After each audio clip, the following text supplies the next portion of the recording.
Sa episode na ito, pag-uusapan natin kung abot ba ng isang 5'1 na may 61 cm na seam height ang Tecmax.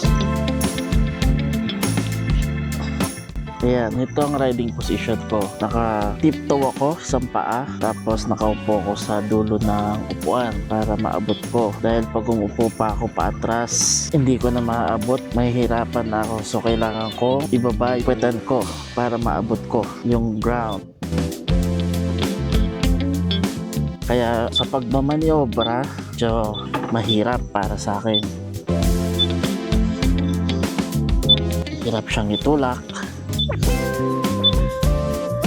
Hirap siyang iatras. Pero, pag nakasanayan, madali na lang.